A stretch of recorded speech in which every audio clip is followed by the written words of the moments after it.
Okay, Assalamualaikum warahmatullahi wabarakatuh.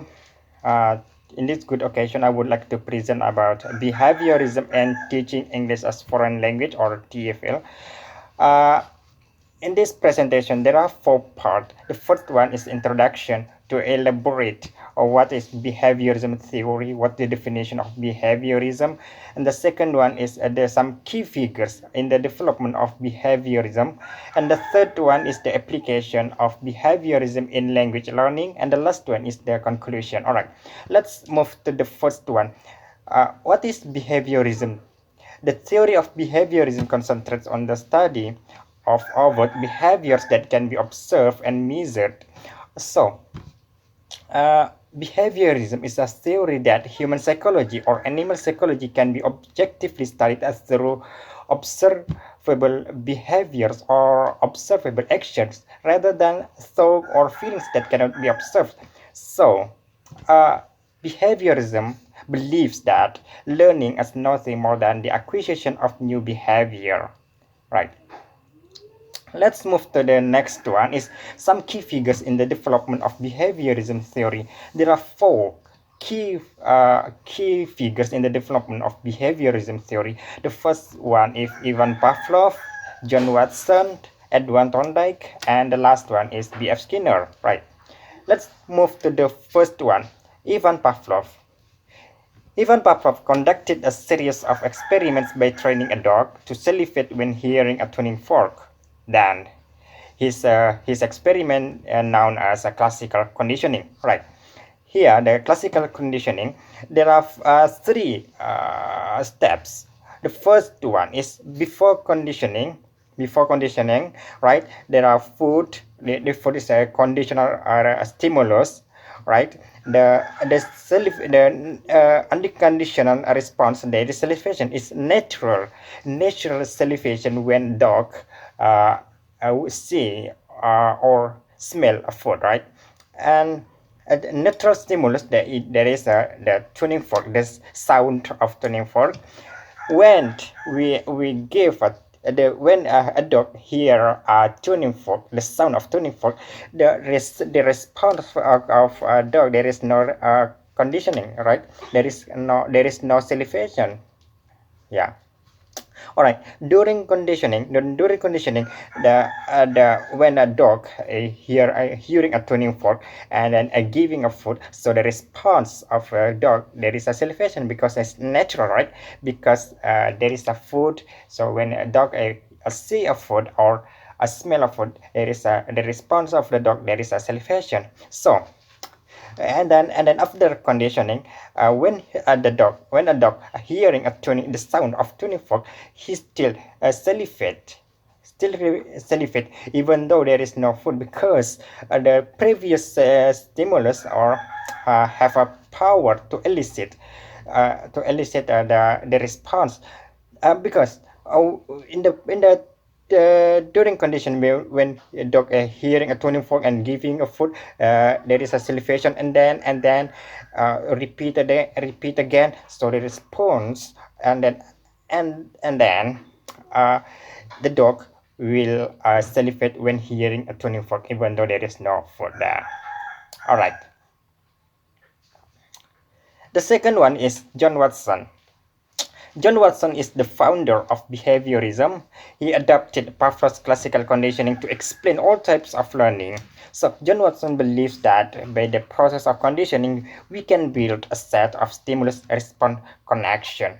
Here, the figures of John Watson theory of behaviorism. There is a conditioning and a stimulus response, right? And then uh, and then make a behavior. So John Watson believes that all individual differences in behaviors were due to different experience of learning.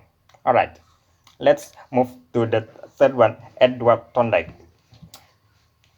Edward Thorndike, his works is often referred to as a connectionism, and then learning is the process of forming association or bond. So Edward Thorndike believes that learning has taken place when a strong connections or bond between a stimulus and responses are formed, right? Yeah, here the figures of Edwin Thorndike's theory about behaviorism. There is a stimulus response, the connection. So Edwin Thorndike believes that learning actually occurs when a new behaviors or changes in behaviors are acquired through associations or bond between stimulus and response. So the connection or bonds between stimulus and response make a neural connection in our mind or uh, our brain, right? So in learning, and when we are learning, there is a stamping in connection. In connection as the stimulus and response. So the forgetting is the stamping out of connection, right? There are based on Thorndike theory, there are three laws of learning. The first one is a law of readiness or law of action on tendency. Uh, Law of readiness is a preparation of action. Organism will learn only when she is physically and mentally ready for it. Yeah, when we are ready to learn, we are ready, both of our physical and mentally ready to learn. We are easy to learn, right? Because we are ready for that. And then the second one is law of exercise. A practice or drill helps in increasing learning efficiency. So, uh, something that things that are more repeated are best remember. Yeah, when we want to memorize something, we are always repeat and repeat. So the most we repeat, the most we remember, because it's the law of exercise. And the last one, law of effect. Law of effect. The greater of the satisfaction, the strong motivate to learn will be, right? For example, when I ask my friends when I say about apa itu meja, most of them feel that most of them when I did about we are do they want to that situation occur or happen again? Most of them say that no, because they have unsatisfaction or bad a bad experience for it. But maybe some of them say yes because maybe they feel comfortable, or they got a good remark for that, and so on, and because there's their own reason for that. All right, the last one is BF Skinner. Skinner, right, created a new concept. Skinner's concept called as operant conditioning or instrumental conditioning. So he called Pavlov's classical conditioning with respondent conditioning. So what's the difference between operant conditioning and respondent conditioning? I'll give an example where in the respondent condition by Pavlov, a stimulus precedes a response. So the stimulus is come first and then make the response. But in operant conditioning, the consequence follow response. For example, when a child is opening a box in order to get a candy inside of the box, so the consequence of opening the box is getting candy, right? So to make it clear the difference between a respondent and operant conditioning, uh, crying, all right? Crying can be either a respondent or operant. Yeah. When someone is crying because of a broken heart, for example, so it is a respondent of conditioning, right? Because the broken heart can first and then make a response by is crying. But uh, when a child is crying in order to get an ice cream, for example, or get a candy or get kiss from her or his parents, this is operant conditioning because the consequence is getting candy or getting an ice cream. Yeah, this. All right.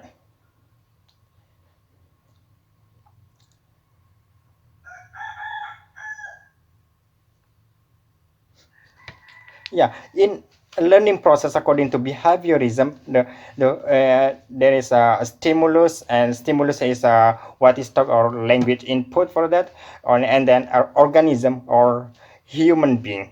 Yeah, for we or human being, and then a response or behavior is the students or reaction to the stimulus. All right, and then a reinforcement. There are two kinds of reinforcement: a positive reinforcement and negative or no reinforcement. For reinforcement is the approval or praise or discouragement. Uh, for the positive reinforcement, a behavior likely to occur again and become habit. But in negative reinforcement or negative reinforcement, a behavior not likely to occur again. Yeah. Yeah, and then the application of behaviorism in language learning. In 1995, in 1915, and in 1960s, the learning theory of behaviorism underpinned the use of audiolingual method or ALM on language teaching with a three crucial elements. There are three crucial elements. That is stimulus, response, and reinforcement. There are the stimulus, as I mentioned before that, and what is talk or language input, and the response, a student's reaction to the stimulus, and reinforcement, the approval or praise or discouragement. As mentioned before, that there are two kind of reinforcement, which is positive reinforcement and negative or no reinforcement. Yeah. In audiolingual method, In audiolingual method, the classroom environment is arranged with mimicry, memorization, and pattern drills. Brook 1964 proposed some of various pattern drills used in audiolingual method. The first one is repetition. So in repetition, a students repeat what the teacher said. And inflection means inflection means one word in utterance is replaced by another. For example, I have, for example, I have a pen, so I have pens. All right, I have pens. So the student said, I have pens. A replacement is, for example, I have pens. So the student say, I have it. Right, and the pen is replaced by it, and the restatement. For the restatement is student restate what as teacher asked. For example, you please ask to her to waiting for you. So you said, please wait for me, right? Yeah, it's the restatement. It's the example of restatement. And then a completion. And completion, a completion, students here the utterance is complete except for one word. So I will go my way and you go blah blah blah. So the students say, I will go my way and you go yours, right? Transpositions. I'm hungry, so students say, so I am, and then the expansion to expand the sentence. For example, I know him. So you can say, I know him I hardly know him, right? Yeah. And then transformation is to change the positive, for example, positive sentence into change to negative sentence or interrogative sentence. Yeah.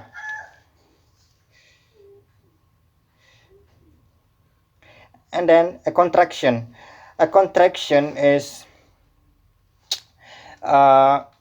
they believe that the earth is flat, so the student can say that they believe it. So the phrase the earth is flat is replaced by it is the so one word is stand for one phrase. Or and then integration is to integrate two sentences into one sentence, right?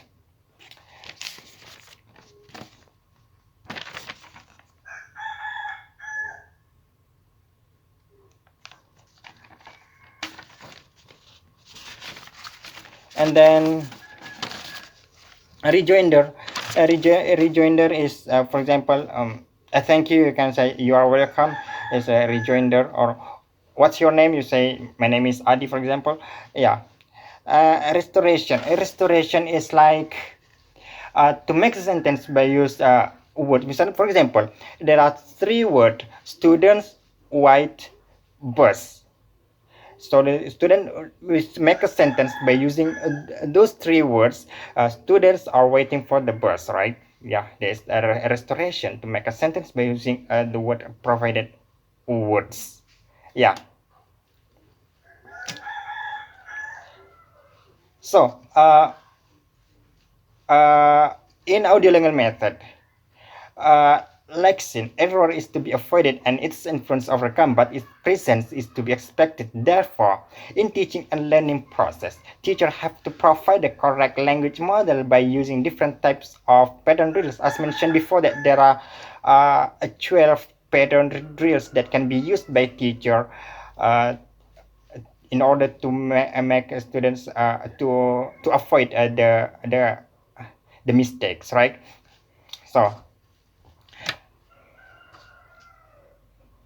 let's move to the last one, is the conclusion. All right. Behaviorism try to explain how external event or stimulus caused a change in behavior of an individuals. So learning based on behaviorism or ELM, learning is habit formation. Habit formation is brought through repetition, mimicry, and memorization. A good habits, yeah, good habits are formed by giving correct responses rather than by making mistakes. Here, relevant journals that I can that relevant journal related to the behaviorism. The first one is the considering repetition in language education, an edusemitic approach. The second one is phonetic symbols through audiolingual method to improve the students' listening skill, applying the audiolingual method to teach basic spoken English to informal workers.